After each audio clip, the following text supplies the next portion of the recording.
e a faço do fundo do coração e a verdadeira governadora a quem saúdo, um privilégio estar aqui com Vossa Excelência, Dr. Tiago, presidente Kennedy, presidente Severo, todas as autoridades aqui presentes.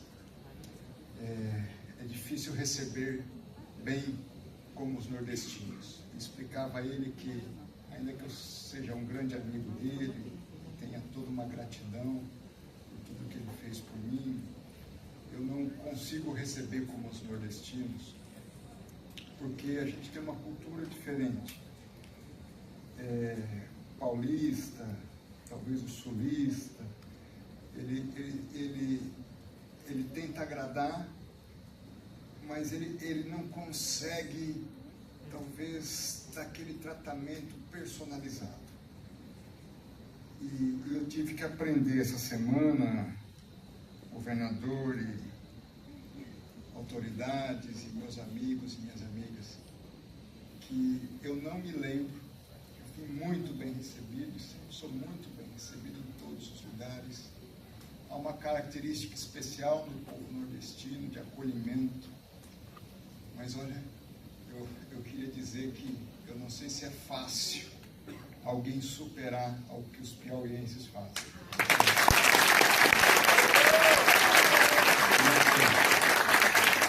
Eu digo isso de todo o meu coração e com uma grande responsabilidade, porque ao singularizar o Piauí, eu quase que o diferencio de todo o país e dizer que foram momentos especiais que vocês nos proporcionaram e têm nos proporcionado. Fica aqui minha dívida de gratidão, por isso que as opalas com o mapa do Brasil e o mapa do Piauí não são simplesmente a exposição de uma arte, são um reconhecimento de coração de um povo e de uma terra especial. Muito obrigado. Viu?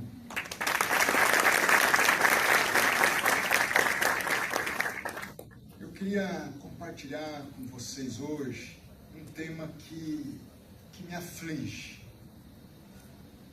controle do ato administrativo.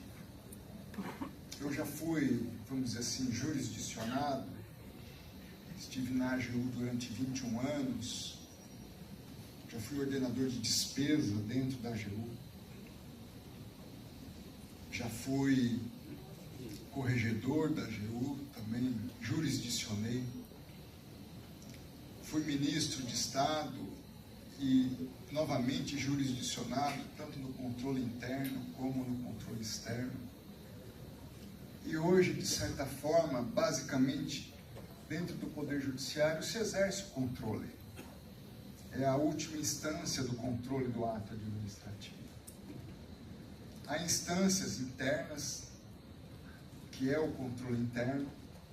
Há instâncias, ainda na esfera administrativa, de controle externo, que são os senhores tribunais de contas.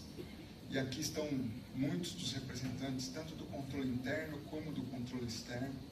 Eu falava com vários colegas, me permitam me referir a todos os servidores públicos, agora como colegas, dos municípios, de controle interno dos municípios.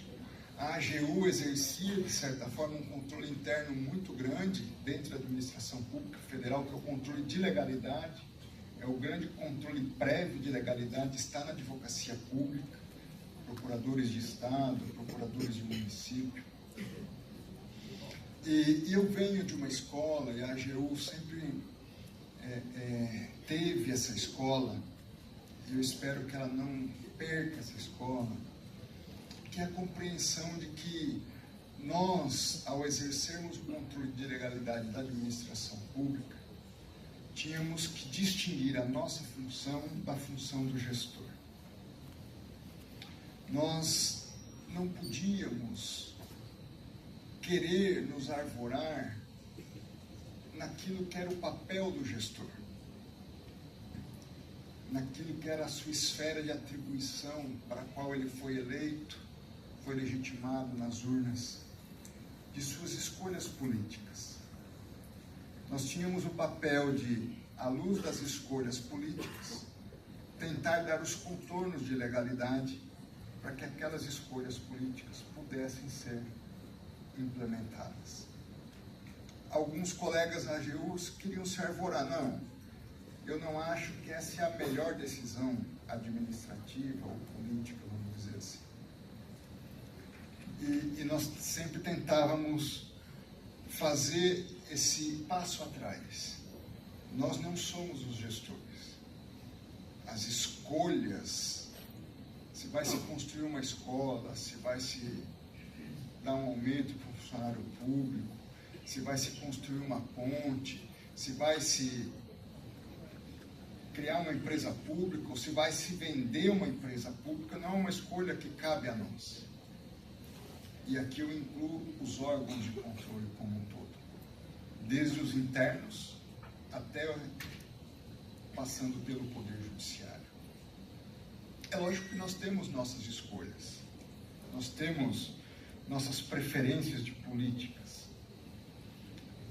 mas ao escolher ser advogado público, ao escolher ser auditor de controle interno, ao escolher ser auditor do controle externo, ao escolher ser conselheiro de um tribunal de contas, ao decidir e aceitar ser membro do Poder Judiciário, seja de primeiro grau, seja nas mais altas cortes do país, ao decidir e escolher ser promotor de justiça e fazer esse controle externo de legalidade dos atos, nós decidimos que nós não somos, de outra parte, os gestores. E precisamos entender bem essas diferenças. Por isso me aflige, em alguma medida, chega até a me angustiar, essa tensão ou esse não equilíbrio entre os diferentes papéis. Até o final do século XIX, no Brasil, e não era muito diferente, creio, no mundo, fomos muito influenciados pelo direito administrativo francês, só se falava em ato vinculado. Não se falava em discricionariedade administrativa. Discricionariedade administrativa, os senhores sabem muito bem, é você poder fazer escolhas segundo critérios de conveniência e oportunidade. Em outras palavras, os critérios de conveniência e oportunidade, eles cabem ao gestor. E por que se começa, final do século XIX, e hoje de modo muito forte, a ver a necessidade de se fazer escolhas administrativas? Primeiro porque nós temos recursos financeiros limitados. Não há recursos para fazer tudo o que você quer. Por melhor que seja um gestor público, municipal, estadual ou federal, não há recursos para fazer tudo. Na intensidade do que se quer, na rapidez, como se gostaria. Então é preciso fazer escolhas. Em segundo lugar, porque, ademais da questão dos limites financeiros, há um aspecto que tem sido crescente, que é a necessidade do gestor público de dar respostas às demandas da sociedade. No século XIX, não se falava em direitos trabalhistas, não se falava em sistema único de saúde, não se falava em ensino de qualidade, gratuito, universal, principalmente nas fases do ensino fundamental e do ensino médio. Ou seja, as demandas que o gestor público tinha para responder à sociedade eram muito menores. E hoje são imensas. Nós temos uma Constituição que traz uma série de direitos sociais que estão postos como princípios, que estão postos como políticas, que estão postos como direitos de todo cidadão. E acresce-se agora, além da questão dos recursos financeiros escassos e das demandas sociais, a questão do tempo. Tudo é para ontem. Se antes o gestor público era cobrado, vamos dizer assim, praticamente de 4 em 4 anos, talvez nos grandes centros, eventualmente por uma matéria num jornal, ou uma fala no rádio ou na televisão, hoje o gestor público ele é cobrado a todo tempo, em todo lugar e por quem quer que seja. Então, se está um buraco na rua do cidadão, ele com um celular, ele reclama perante o mundo todo que ali a rua dele não está adequada. Ou seja, recursos escassos, demandas crescentes e tempos urgentes. Em resumo, não é fácil ser gestor. Nós precisamos reconhecer isso. E agrega-se a isso um espectro de normas a partir do próprio artigo 37 da Constituição, onde ele tem que fazer tudo isso, e eu vou citar alguns só dos princípios, dentro da lei, moralmente responsável e com eficiência.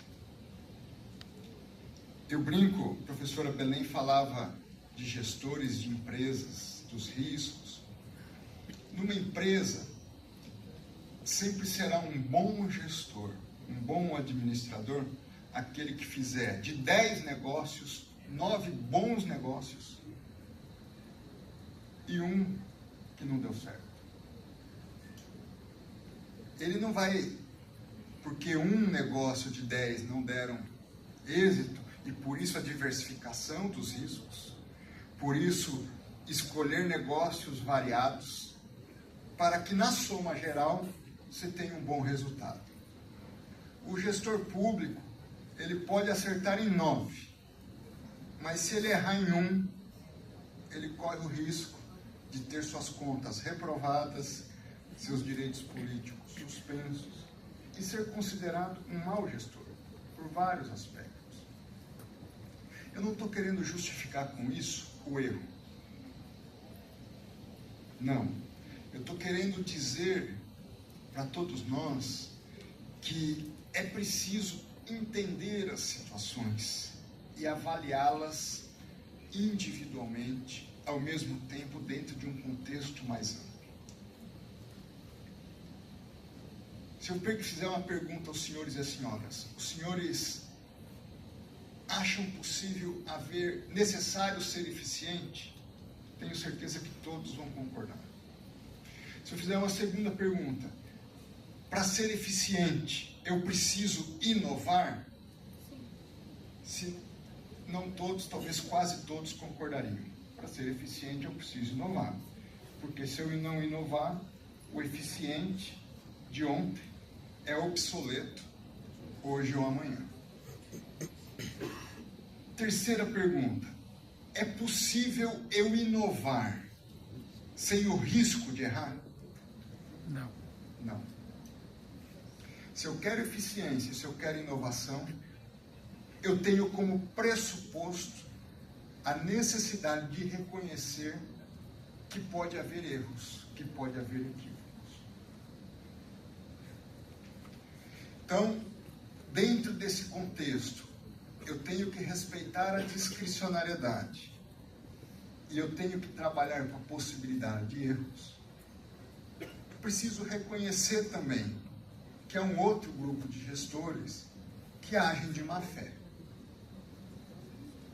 que não é um equívoco no processo de tomada de decisão, que é uma ação deliberada para atender interesses ilegítimos de terceiras pessoas ou de si próprio, para se enriquecer, para beneficiar determinada empresa de forma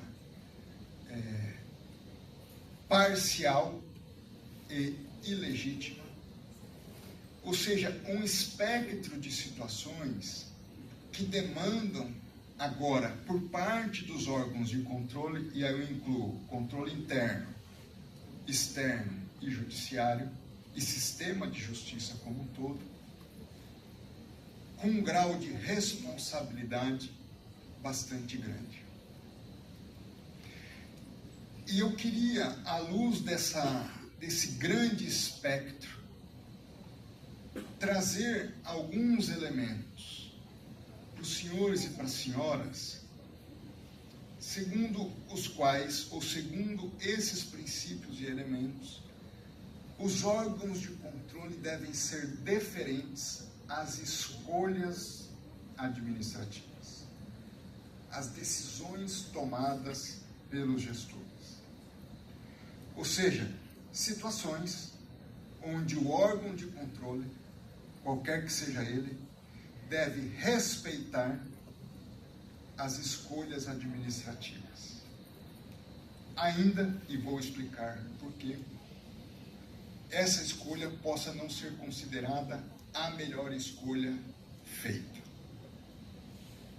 Em contrapartida, situações nas quais não se enquadrem naquelas que eu vou expor, talvez os órgãos de controle devam adotar uma posição de advertência, de orientação, de recomendação, eventualmente até de sanção em relação à atuação do gestor.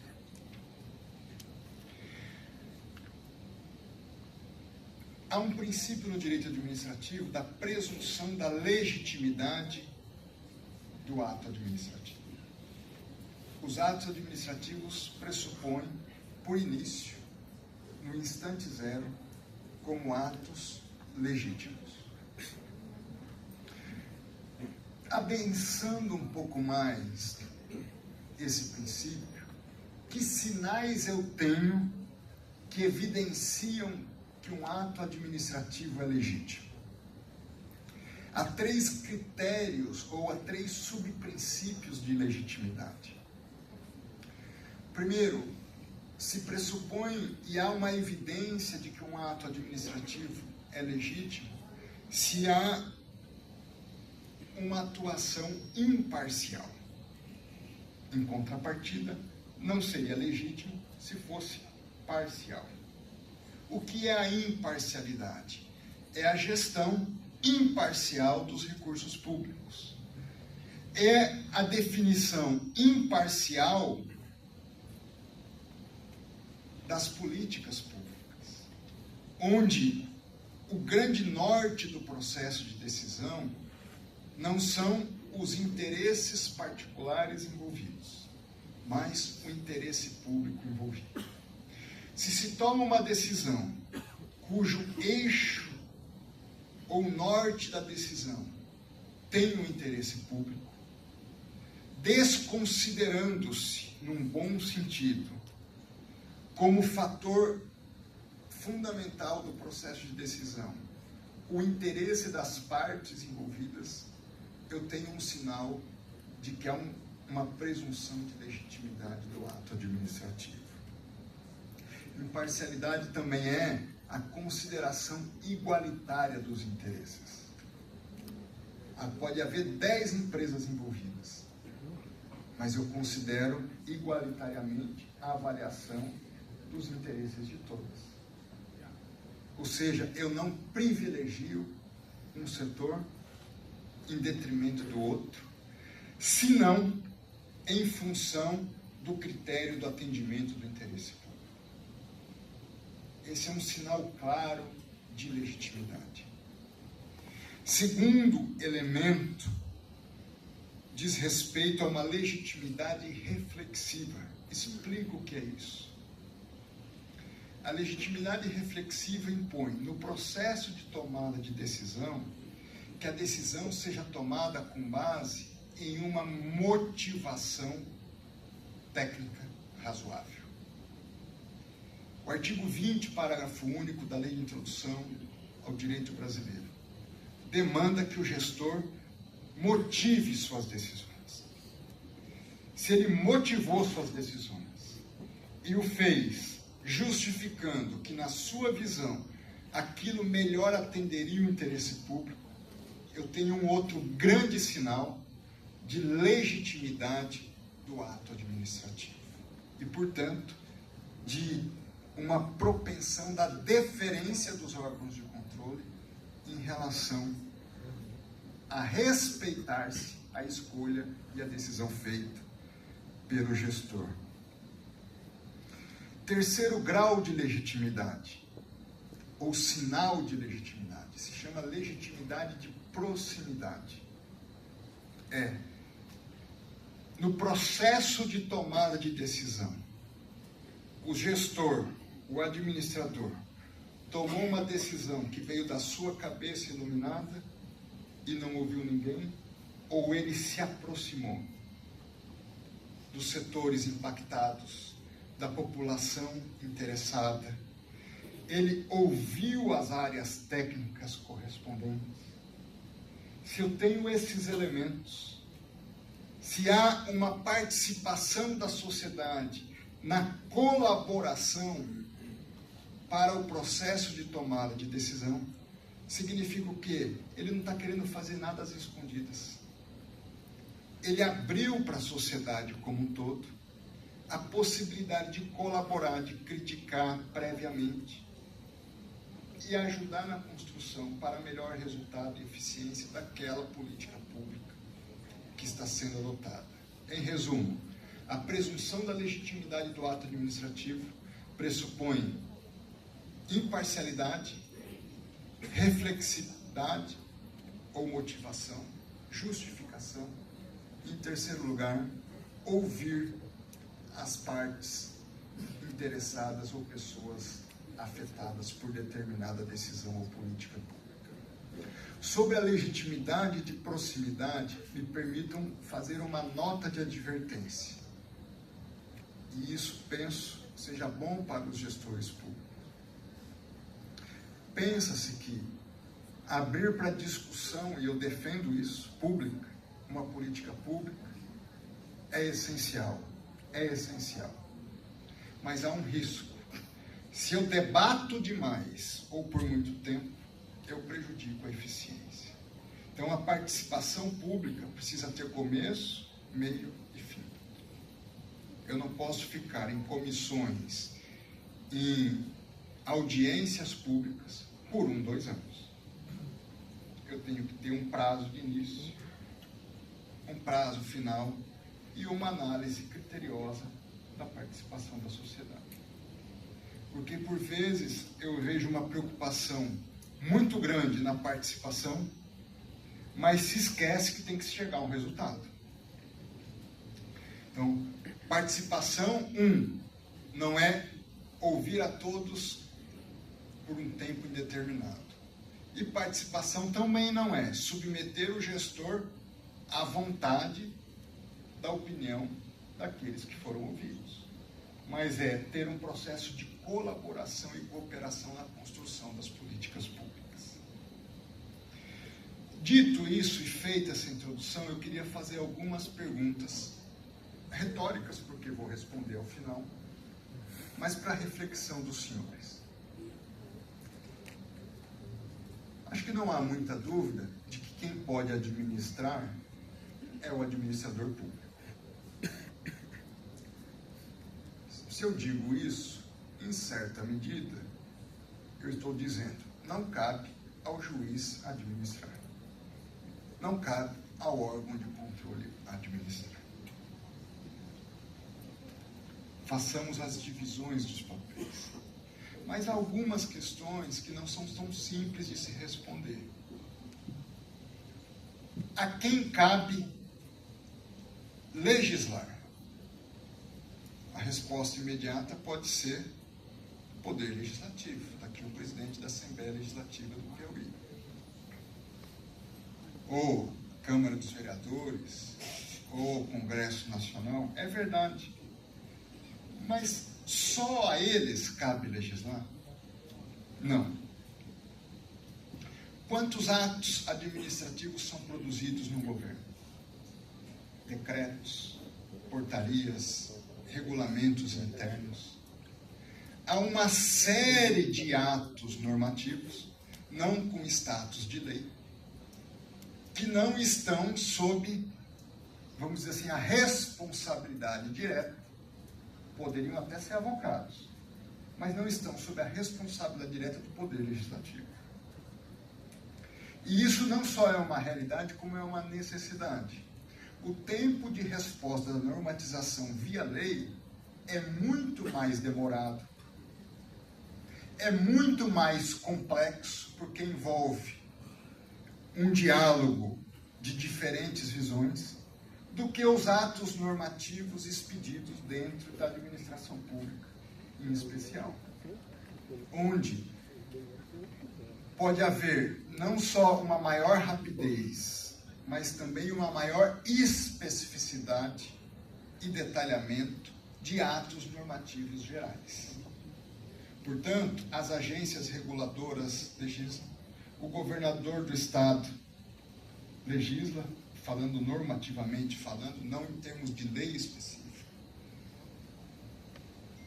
As instâncias, as secretarias de Estado normatizam ao editar suas normas internas. A Receita do Estado o faz, as agências reguladoras o fazem.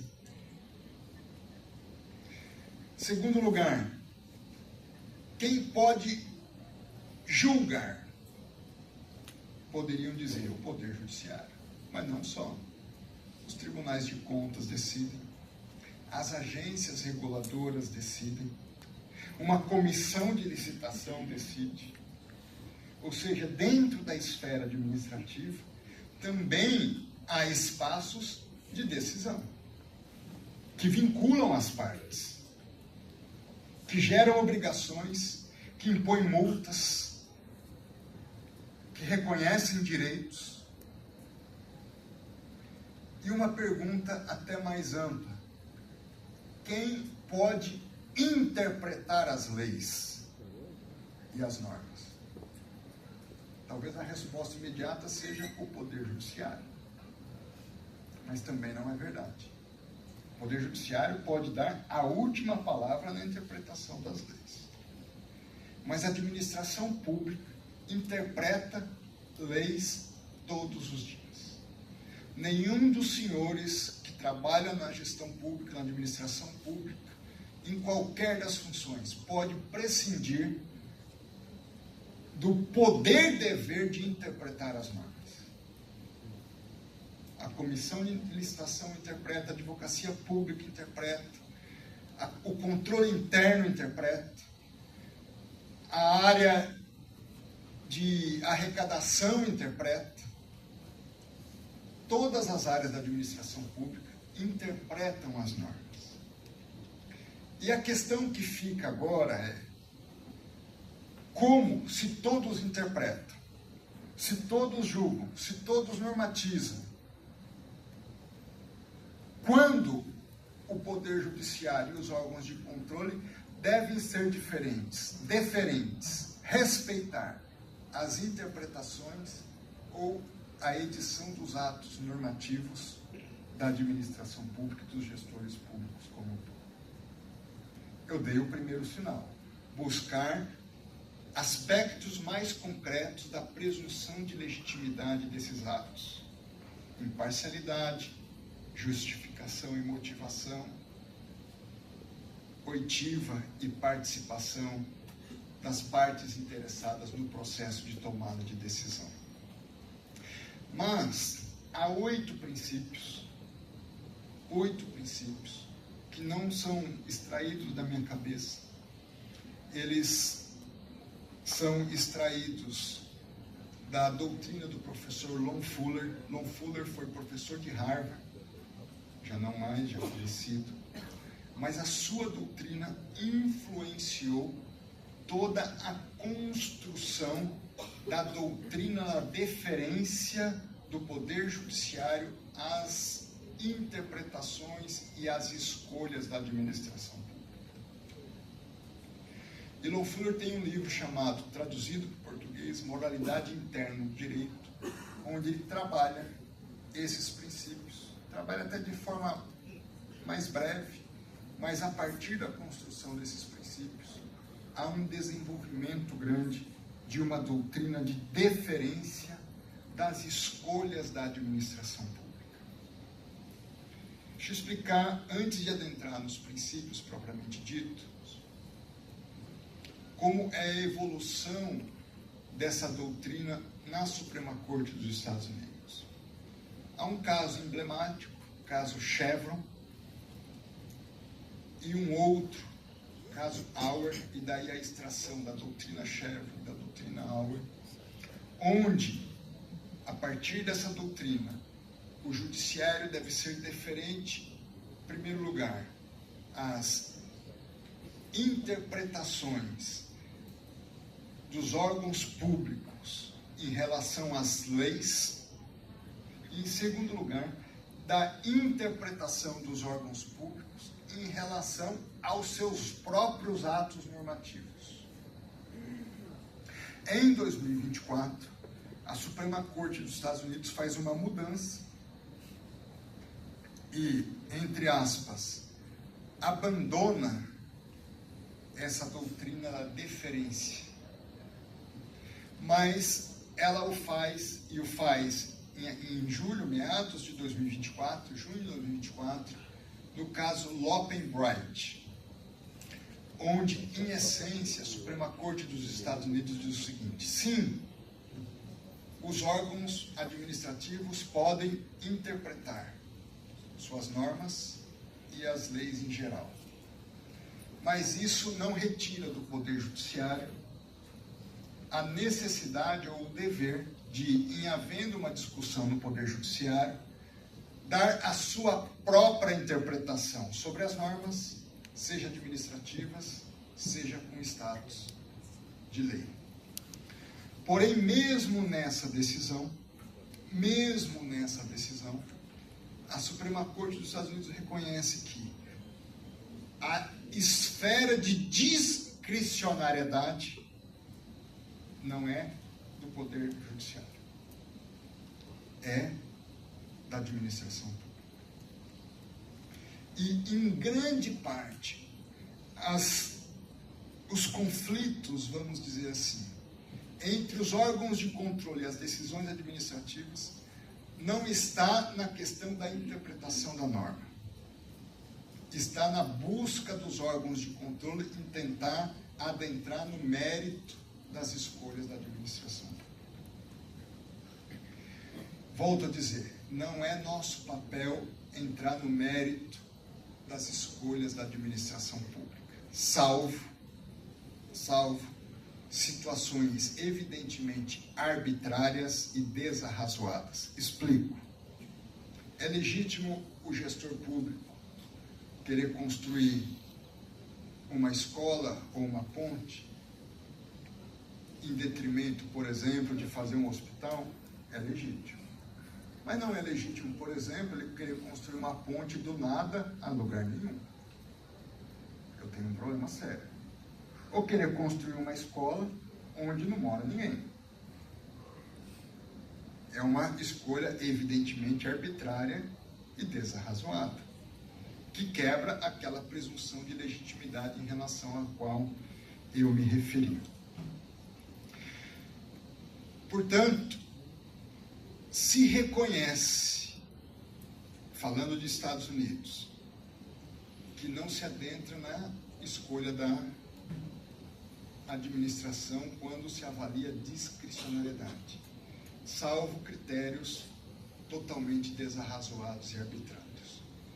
Por outro lado, que se deve avaliar a interpretação das normas que foi feita também por parte da administração pública. Como isso está no Brasil, no Supremo Tribunal Federal? Não há muita clareza. Porém, porém, há dois grandes precedentes onde o Supremo Tribunal Federal adota a doutrina da deferência às interpretações feitas por parte dos órgãos públicos. Eu cito a ADI 4874. Na ADI 4874, o tribunal reconheceu, num caso onde se discutia uma decisão da Anvisa, que ao regular aquela inserção ou adição de substâncias como aditivas ao cigarro ou ao tabaco, ou cigarros eletrônicos que nós conhecemos, como aqueles cheirinhos, aqueles aditivos que tornam o sabor com essências mais atrativos para o público. O Supremo disse, essa é uma escolha que cabe à agência reguladora, no âmbito da sua expertise técnica. Disse o tribunal, portanto, que considerando um âmbito de interpretação que estava no escopo das atribuições da própria agência, que o tribunal deveria ser deferente à regulação feita pela agência reguladora. Foi relatora, nesse caso, a ministra Rosa Weber. Um outro caso envolvia o CAD. E nessa decisão que envolvia o CAD, o tribunal, sob a relatoria do ministro Luiz Fux, é o RE 1.083.955, disse, em essência, que a expertise técnica e a capacidade institucional da agência demanda uma postura deferente por parte do Poder Judiciário, respeitando o mérito das decisões adotadas pela agência. E que a revisão judicial só seria possível no exame da legalidade ou da abusividade dos atos administrativos. É interessante que essa decisão, ela está alinhada a já o novo entendimento da Suprema Corte dos Estados Unidos. Porque ela diz, olha, cabe ao Supremo avaliar a legalidade, mas não cabe ao Supremo avaliar o mérito. Ou não cabe ao Judiciário. E aí digo eu, não cabe também aos órgãos de controle, salvo situações de abusividade ou evidente ilegalidade. Portanto, aqui um remédio para os gestores públicos e, de outro lado, um limite para os órgãos de controle. 8 princípios em que eu devo ser deferente às decisões e às escolhas administrativas.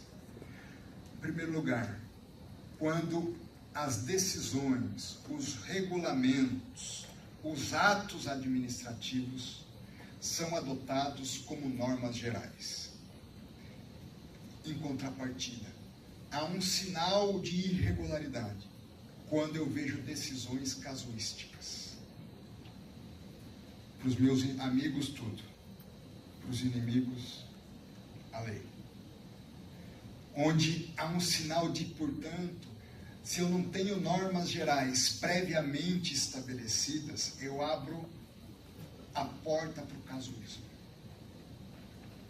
E quando, no âmbito das decisões administrativas, em situações análogas, eu começo a ter decisões conflitantes, há um sinal de irregularidade. Portanto, quem é de uma agência reguladora, quem é de uma secretaria municipal ou de Estado, normatize os seus procedimentos. Estabeleçam normas gerais prévias, para que essas normas sejam o norte de todo o processo de tomada de decisão.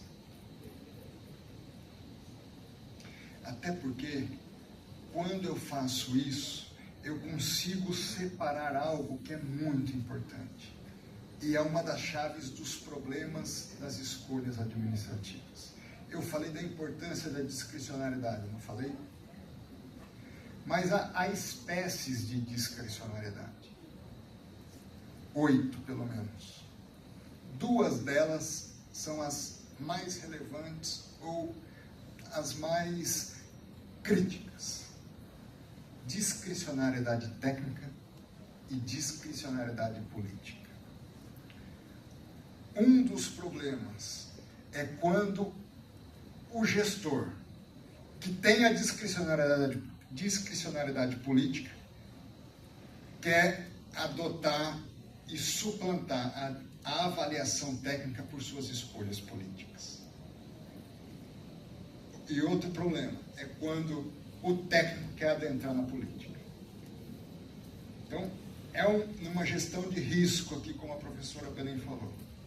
Quando a decisão deveria ser adotada por critério técnico, foi adotada por critério político. Outra gestão de risco é querer o técnico invadir a escolha política. Então, por exemplo, vamos voltar na construção de uma escola. Quem define se vai construir ou não é o gestor. Agora, dizer, ele pode até escolher a arquitetura da escola, junto com uma técnica adequada, fazer uma escolha melhor do local onde ele quer a escola. Agora, dizer o material que tem que ir, se é mais ou menos, a estrutura técnica da construção, não é uma escolha política. O governador pode até ser engenheiro, o presidente da República pode até ser engenheiro. Ele pode, portanto, até dar algum palpite em termos de engenharia, mas ele tem que seguir as especificações técnicas que o órgão técnico dele apresenta.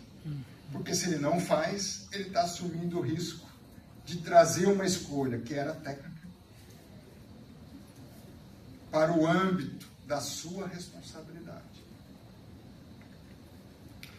Portanto, façamos, gestores, normativos gerais, se dediquem a isso.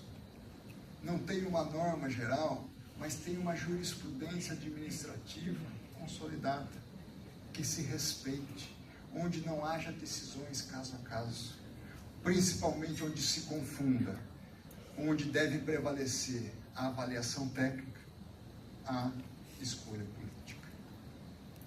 Segundo ensinamento de Fuller, faça regulamentos, atos normativos e adote julgamentos transparentes. E a transparência aqui está muito relacionada, não é uma linguagem da época de Fuller, a noção de accountability. A accountability tem 3 elementos. Um deles é a transparência. O segundo deles, prestação de contas. Quando o gestor não quer prestar contas, ou não se dedicou a ter os elementos que permitam a prestação de contas, é um sinal que pode haver irregularidade. E o terceiro elemento da accountability é a possibilidade de responsabilização. Então, se eu não tenho uma transparência adequada e se eu não tenho uma prestação de contas adequada, há uma grande possibilidade da necessidade de responsabilização do gestor. Por outro lado, se eu tenho transparência, se eu tenho prestação de contas, se eu tenho as motivações do ato, há um sinal de que, por princípio, eu vou ser deferente às escolhas da administração. Terceiro lugar, evitem do abuso da retroatividade. É o sujeito querer adotar uma norma hoje, impondo essa norma hoje às situações passadas. O órgão de controle gosta de fazer isso. Ele muda a jurisprudência, tinha uma jurisprudência consolidada. O gestor seguia aquela jurisprudência. Aí ele muda a jurisprudência e quer aplicar essa nova jurisprudência àquilo que era feito antes, com base no entendimento anterior. E aí quer sancionar o gestor. Se o gestor, diante desse quadro, adotou uma decisão no passado que respeitava o entendimento consolidado no passado, eu preciso ser deferente àquela decisão administrativa. Eu posso até demandar efeitos prospectivos para o futuro. Eu devo até dizer ao gestor, mudei o entendimento, a partir de agora as regras são essas. Mas eu não devo sancioná-lo. Porque ele seguiu aquela orientação que havia antes. Então, muito cuidado, órgão de controle, quando você quer impor ao gestor um novo entendimento a situações já consolidadas. Quando não passam-se 5, 10 anos de uma auditoria, e não só as situações estavam consolidadas, como o conhecimento técnico à época era outro, os recursos humanos, financeiros e materiais à época eram outros, e eu estou querendo impor a ele uma sanção nos dias de hoje. É igual querer cobrar o árbitro de futebol a uma decisão lá na Copa do Mundo de 86, que ele fez com o Maradona, como se tivesse o VAR de hoje. Se fosse o VAR de hoje, o Maradona não teria feito gol na Copa do Mundo, lá na semifinal com a mão. Mas eram outros tempos. Hoje eu tenho outros critérios de avaliação. Então eu não posso impor ao gestor os critérios de hoje a uma decisão tomada 5, 10 anos atrás. Ou aos atos de hoje, a uma avaliação que eu vou fazer daqui a 5 a 10 anos. Respeitemos as situações já consolidadas e concluídas. Quarto lugar, órgãos de controle. Sejamos deferentes aos julgamentos e aos regulamentos que foram expedidos de forma inteligível e compreensível. Em outras palavras, gestor público, edite normas compreensíveis e inteligíveis. Evitem expressões ambíguas, porque expressões ambíguas e vagas abrem as portas para as decisões arbitrárias e irresponsáveis. Quanto mais concretas, e os atos normativos da administração pública permitem isso, você descer aos detalhes, quanto mais concretos, quanto mais específicos, mais certeza e segurança eu tenho. Por outro lado, menos risco de sanção e de controle. Segundo, gestores adotem decisões coerentes, em outras palavras, que não se contradizem. Como o ministro Jorge foi subchefe da Casa de Assuntos Jurídicos da Casa Civil, e no âmbito da sua atuação na subchefia, ele fez todo um processo de revisão de normas da administração. O que ele estava querendo fazer com aquilo? Dar coerência às normas. Tirar do mundo jurídico normas que, na verdade, se contradiziam a normas posteriores. Então, nós tínhamos normas antigas que se contradiziam a normas mais atuais e havia uma insegurança no processo de tomada de decisão ou em quais normas seguir. Isso trazia não só insegurança jurídica, mas ineficiência e riscos desnecessários aos gestores públicos. Então, faça uma revisão dos atos internos, rearrumem os normativos internos, evitando normas que se contradigam. Sexto lugar, esse é um outro problema. Tanto, às vezes, o fiscal do contrato na administração pública o faz, como nós, órgãos de controle, costumamos fazer. É editar comandos aos gestores e os fiscais às empresas, comandos que demandam dos gestores e das empresas fazer algo que eles não têm capacidade de fazer. Às vezes está o prefeito lá na cidade, ele recebe uma decisão da Justiça, uma recomendação do Ministério Público. Quero que você faça isso, isso, isso, no prazo tal, sob pena de improbidade administrativa. Né? Ainda bem, uma advertência cuidadosa, sob pena da improbidade. Aí o gestor recebe, o prefeito recebe, ou recebe a decisão judicial, Assim, como é que eu faço isso? Eu não tenho dinheiro, eu não tenho recurso humano e eu não tenho condições de atender isso nesse prazo. Então, órgãos de controle, não demandem dos gestores públicos algo que nem vocês, no lugar deles, conseguiriam fazer. Eu me lembro, não sei se foi aqui, teve um estado que o governador do estado assumiu o governo. Não foi aqui não, né? O presidente do tribunal assumiu o governo. Foi no Nordeste. Teve um presidente de TJ que, por circunstâncias, durante um período assumiu o governo. Alagoas? E aí o presidente do TJ começou a receber as decisões da justiça. Hã? E ele falou, meu Deus, eu vou ser preso. Ele literalmente ficou na posição do gestor. E sentiu na pele o que às vezes os órgãos de controle fazem com o gestor. Então, cuidado, se ponha no lugar do outro. Eu sempre digo assim, ó, se meu gabinete tivesse tudo perfeito, eu acho que eu poderia cobrar a perfeição. Segunda coisa, se eu estivesse no lugar dele, como eu faria o que se deve fazer? Não é simples. Então nós não podemos, numa sala de ar-condicionado, achar que o mundo gira em torno da nossa compreensão de mundo. Lá fora a realidade é outra. As dificuldades são outras. As escassez de recursos são outras. Então, nós não podemos editar comandos que não são execuíveis de forma razoável. E tem dentro dessa compreensão, e isso envolve também uma doutrina norte-americana, que é a doutrina da segunda melhor escolha. O que é a doutrina da segunda melhor escolha? Vou citar meu caso, minha esposa está aqui. A minha esposa chega lá para mim e fala, André, eu quero isso. Eu quero atender minha esposa. Eu sou obediente, eu sou consciente dos riscos de não obedecer minha esposa. Mas aí eu penso, o banco está desse jeito. Eu não vou ter como fazer aquela viagem, Edilson, naquele momento.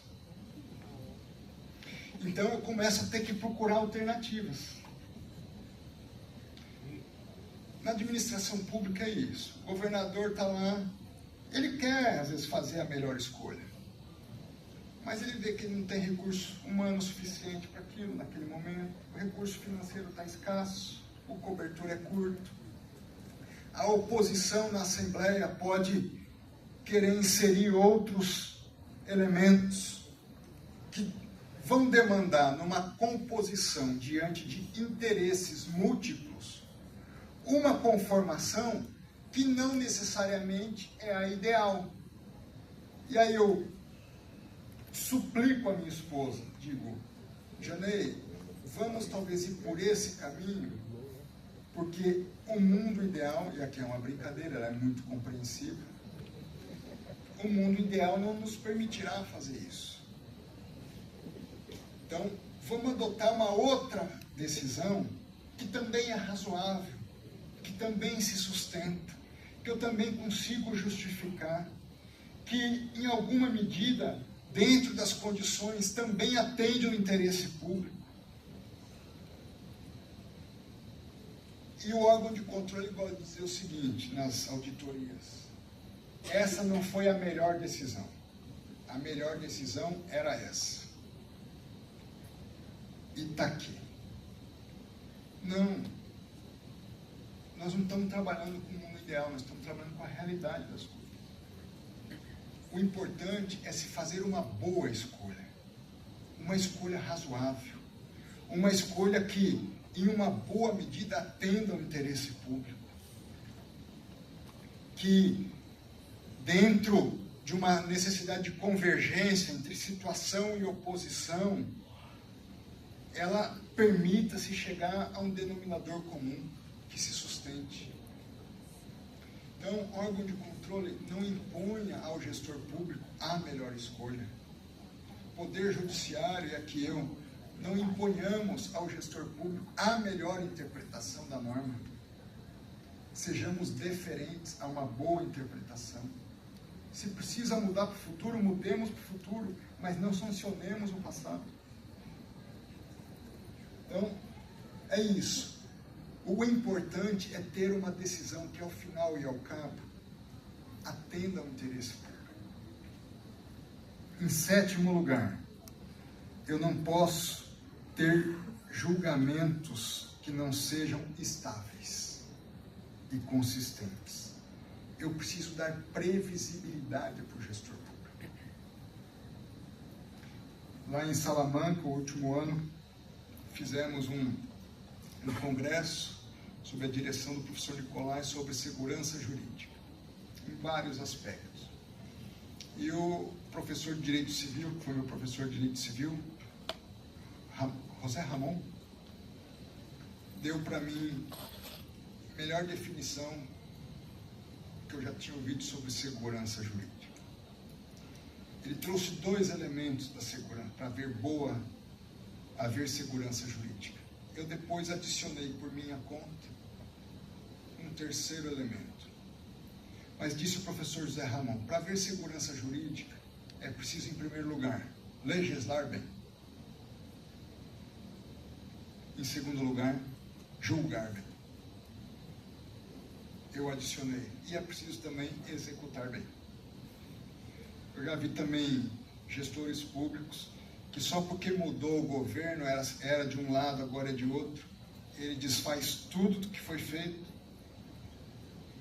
revoga contrato, rescinde, etc., como se nada prestasse. Então, é preciso legislar adequadamente, julgar adequadamente e, ao mesmo tempo, executar políticas públicas de modo adequado. Lógico que todos nós erramos, mas quando eu digo isso, eu estou evitando surpresas injustas, eu estou evitando uma quebra de confiança em toda a sociedade. Portanto, qualquer mudança de cenário regulatório é algo muito sério. Cuidado a fazer mudança na interpretação das normas, na regulação e em mudança de jurisprudência, o que isso pode afetar o gestor público. E por último, o oitavo princípio, nós precisamos ter julgamentos congruentes e decisões administrativas que respeitem as próprias normas estabelecidas. Eu me lembro, o ministro da Justiça queria levar um agente de Polícia Federal para trabalhar no meu gabinete, no DAS 3, que é um nível de cargo comissionado intermediário. E falou, eu vou trazer tal pessoa, chamo a assessoria, prepare o ato administrativo, vou estar requisitando. E o assessor diz, ministro, tem um problema sério. E qual é? Tem uma portaria que diz que o senhor não pode trazer para DS3, tem que ser DS5 para cima. Então, eu não posso trazer ele? Não, mas tem a solução. E qual que é a solução? Como o ato é do próprio ministro da Justiça, o senhor, como ministro da Justiça, pode excepcionar e não seguir a portaria. O senhor mesmo que editou o ato, o senhor é a única autoridade aqui que não precisa cumprir. Eu falei, não, ao contrário, eu sou a única ou a primeira que deve cumprir. Ou seja, respeitemos nossos próprios normativos.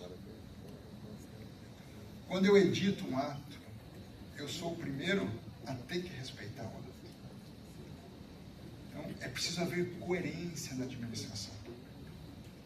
É preciso haver respeito àquilo que nós mesmos estabelecemos. Digo isso para os gestores, digo isso para os órgãos de controle. Porque às vezes a gente quer abrir os jeitinhos e as excepcionalidades. É aí que mora o perigo. O que eu quero dizer, e ao final concluo, é: órgãos de controle, sejamos deferentes às decisões e às escolhas administrativas. Administradores públicos, busquemos dar concretude à legitimidade presumida dos atos administrativos. E eu espero que o Estado do Piauí e o Edilson, o Edilberto sabem disso, eu tenho falado isso junto aos tribunais de contas nos estados, que se vejam um ao outro, não em uma situação de antagonismo. Eu sei que no Piauí não é assim que se vê, mas numa situação de cooperação. E Lon Fuller fala isso, olha, esses princípios, a finalidade deles não é criar restrições, é gerar oportunidades para uma boa governança e uma boa gestão pública. É para que no final das contas, e essa é a essência, no final das contas, não, quem tem que ganhar ou quem tem que ser atendido é o interesse público. Se o interesse público está sendo buscado de forma honesta, proba, responsável, nós podemos construir pontes, ao invés de destruir reputações, de destruir pessoas. O papel do órgão de controle, mais do que apontar o erro, é dar direções para o atendimento do interesse público. Muito obrigado pela atenção do senhor.